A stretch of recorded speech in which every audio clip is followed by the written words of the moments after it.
Bismillahirrahmanirrahim. Assalamualaikum warahmatullahi wabarakatuh. Hai teman-teman semuanya, perkenalkan nama saya Putri Nurhalidah. Saya di sini akan menjelaskan materi tentang matkul ilmu pendidikan Islam. Yang pertama itu ada materi tentang landasan filosofis pendidikan.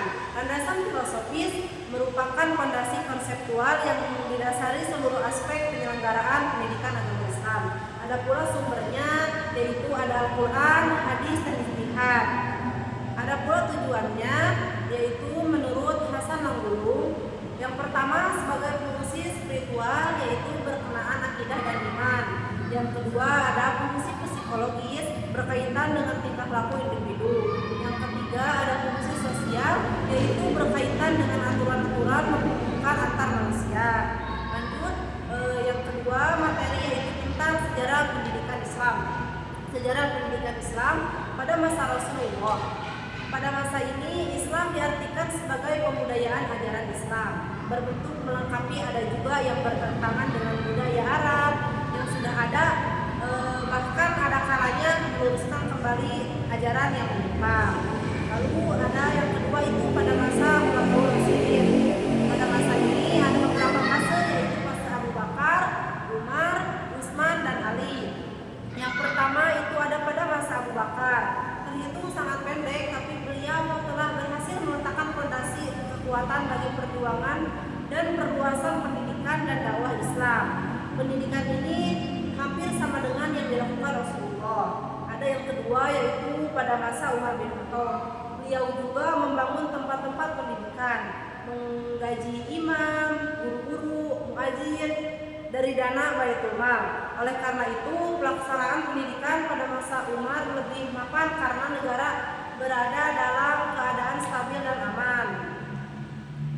Ada pula yang ketiga yaitu masa Khalifah Utsman. Pada pelaksanaan tidak jauh beda dengan masa sebelumnya.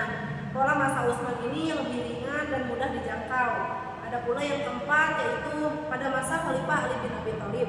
Ini sudah diguncang peperangan dengan Aisyah istri Nabi beserta Talhah dan Abdullah bin Jubair karena kesalahan pemahaman dalam menyikapi pembunuhan Utsman bin Affan. Dari semua masa ini berlangsung pada 32 tahun, pendidikan Islam terus bertumbuh dan berkembang. Ada pula yang ketiga yaitu pada masa Bani Umayyah. Pada masa Bani Umayyah, pendidikan Islam lebih mengalami perkembangan yang cukup signifikan. Ada pula yang ketiga yaitu pada masa Abbasiyah. Pendidikan dan pengajaran berkembang dengan sangat pesat sehingga anak-anak bahkan orang dewasa berlomba-lomba menuntut ilmu pengetahuan. Lanjut kepada materi yang ketiga yaitu tentang sejarah perkembangan pendidikan Islam di Indonesia. Pada masa penjajahan Belanda, pendidikan Islam berada dalam posisi yang sulit karena tidak dapat dukungan dari negara umum. Justru dalam kondisi yang terbatas itulah muncul inovasi dari ulama dan cendekiawan muslim yang mendirikan madrasah dengan sistem pendidikan yang lebih modern. Terus ada pula masa kemerdekaan Orde Lama dan Orde Baru. Pada masa Orde Lama 1945 sampai 1966, pendidikan Islam telah mendapat perhatian dalam sistem pendidikan nasional. Terus ada pula Orde Baru dari tahun 1966 sampai 1998. Didirikannya Institut Agama Islam Negeri di berbagai daerah.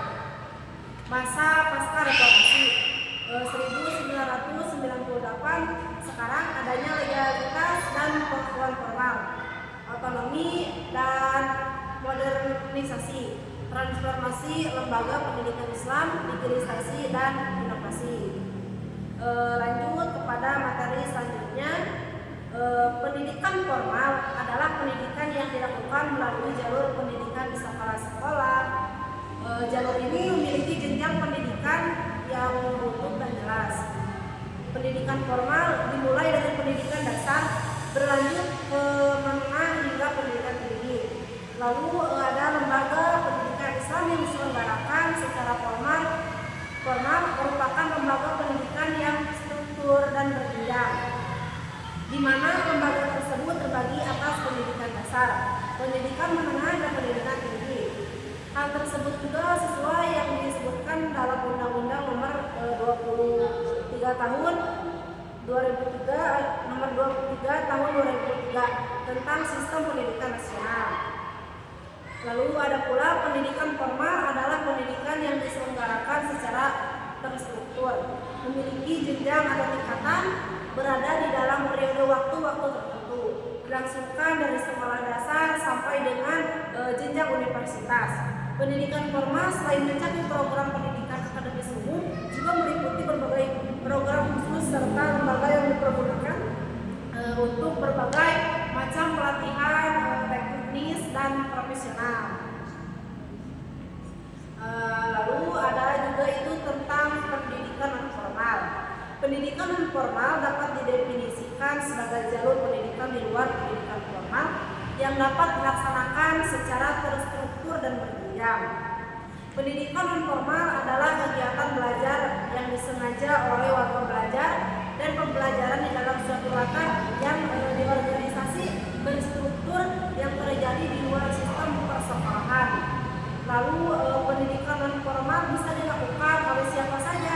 Pendidikan non formal ketika para pendidik atau guru memahami proses mengembangkan masyarakat belajar, mereka dapat mendorong semua sektor, terutama masyarakat lokal di komunitas mereka untuk mengambil bagian dalam menciptakan masyarakat belajar.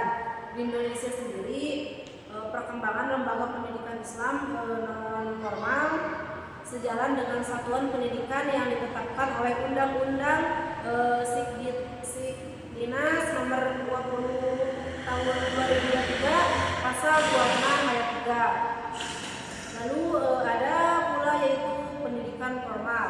Pendidikan formal adalah jalur pendidikan keluarga dan lingkungan.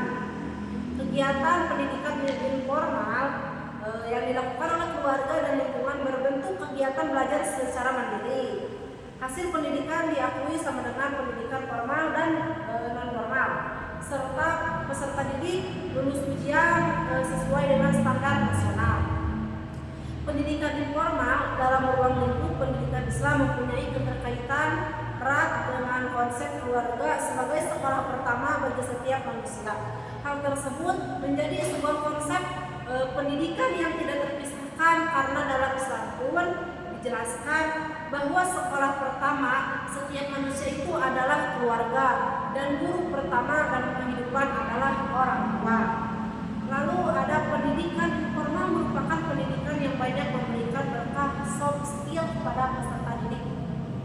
Terdapat 6 bentuk soft skill yang belajar pada saat anak melangsungkan pembelajaran informal, yaitu yang pertama agama, yang kedua budi pekerti, yang ketiga etika, yang keempat sopan santun, yang kelima moral, yang keenam sosialisasi. Karena materi pembelajaran di atas merupakan materi yang menyangkut dengan perkembangan pribadi seseorang, di mana proses pembangunan karakteristik itu memerlukan waktu yang relatif lama serta terdapat peran pendidikan agama yang lebih besar. Lanjut itu ada pendidikan non formal. Baik, mungkin cukup sekian dari saya. Wassalamualaikum warahmatullahi wabarakatuh. Baik, dari itu ya.